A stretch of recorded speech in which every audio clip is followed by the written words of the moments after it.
If you are seeing this the week of January 5th, we have a couple of weird good things going on in the astrological transits, including Mars, Venus, and the Sun. Illumination and possible consecration with some work that you have been working on, especially because Saturn is in Pisces right now. We have spiritual tones to this Capricorn season. A lot of transition stuff going on as well. January 8th, we're going to have a Venus and a Mars conjunction.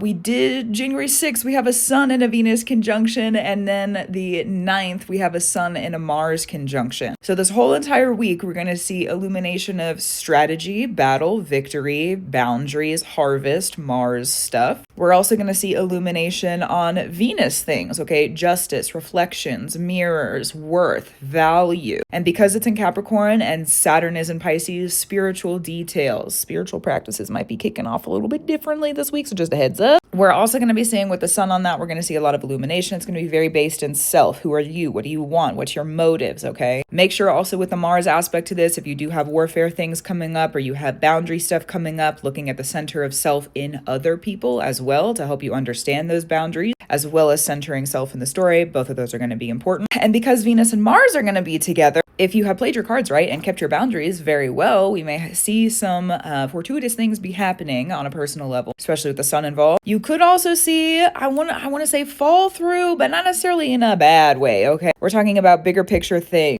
Victories that are going to come in the future, and because Saturn is in Pisces, we could see things being pulled away from us right now, things of self being pulled away from us, transitions that we need to make that we're kind of like forcibly restricted. Saturn stuff, we're being restricted to that, so things being pulled away, us being pulled away from things, sacrifices being made that we may or may not have a say in. Pisces with Neptune and the North Node could get a little funky, like not junky, okay, not junk.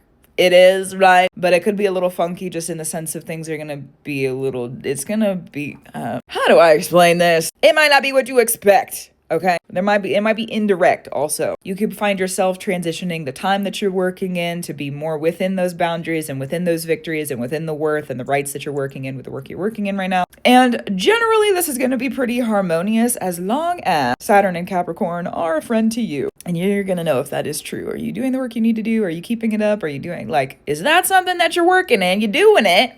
Okay, this week is probably going to have some benefit to it. But if you're not, there may be some things that are of fall, I'm going to air quote that so big, okay, fall through, but it's not necessarily a bad thing. Sometimes bad luck turns to good luck, right? So you could find yourself in a place of removal, whether you are or are not doing the work that you're supposed to be doing. That removal that could be happening this week is to help in the further picture so that things can come into fruition. And again, you could find yourself in a position where you're receiving some things that you've been working for. So gratitude, reverence, and love to you. Look out all week long because it's going to be happening all week long. It's kind of crazy. Keep up the work you need to do. Clearly, it's Saturn. I'll be in it too. Congratulations to you if you receive some things that are good, And I'll talk to you soon. Also true.